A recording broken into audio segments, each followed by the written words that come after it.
নিরাপত্তা বাহিনীর সঙ্গে মাওবাদীদের গুলির লড়াই। রবিবার সকালে বনে যেতে ধুন্ধুমার কাণ্ড। তেলেঙ্গানার জঙ্গলে পরপর চলল গুলি, নিহত এক শীর্ষ নেতার সহ 7 মাওবাদী। মাওবাদীদের কাছ থেকে দুটি AK-47 বন্দুক বাজেয়াপ্ত করেছে পুলিশ। তেলেঙ্গানার মুলুগু জেলায় নিরাপত্তা বাহিনীর সঙ্গে গুলির লড়াইয়ে নিহত হয়েছেন 7 মাওবাদী। নিহতদের মধ্যে রয়েছে মাওবাদীদের এক শীর্ষ নেতা। পুলিশ জানিয়েছে, রবিবার সকালে চালপাকা জঙ্গল এলাকায় চিরুনি তল্লাশি শুরু করে মাওবাদী দমনকারী গ্রেহাউন্ড বাহিনী। জঙ্গলে মাওবাদীদের লুকিয়ে থাকার খবর পেয়ে আত্মসমর্পণ করতে বলে তারা। তখন তাদের লক্ষ্য করে মাওবাদীরা গুলি চালায় বলে অভিযোগ রয়েছে। এতে পাল্টা গুলি ছুড়ে নিরাপত্তা বাহিনীও। আর সেই গুলির লড়াইয়ে প্রাণ হারিয়েছে 7 জন মাওবাদী।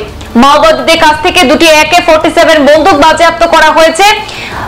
মুলুগু জেলার পুলিশ সুপারিনটেন্ডেন্ট নিজে ঘটনাস্থলে গিয়ে খতিয়ে দেখেছেন সেই বিষয়। পুলিশ সূত্রে জানা গিয়েছে, নিহতদের মধ্যে রয়েছে ভাদ্রু ওরফে কুরশাম মাঙ্গু ওরফে পাপান্না। সে CPI মাওবাদী দলের তেলেঙ্গানা রাজ্য কমিটির সদস্য বলে জানা যাচ্ছে। 35 বছরের ভাদ্রু দলের ইয়াল্লান্দু নারসামপেট এলাকা কমিটির কমান্ডারও ছিল।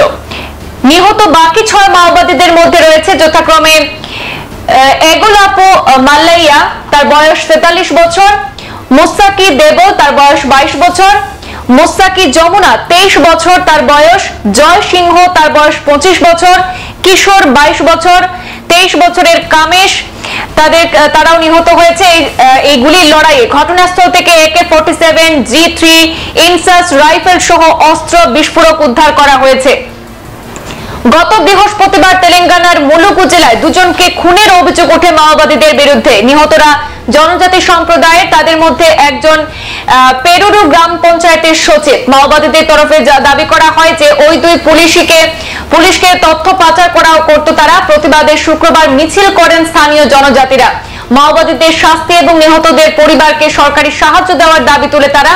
আর এরপরে ওই এলাকায় সক্রিয় হয় নিরাপত্তা বাহিনী। আজ রবিবার গ্রেহাউন্ড বাহিনীর সঙ্গে গুলির লড়াইয়ে নিহত হয় 7 মাওবাদী।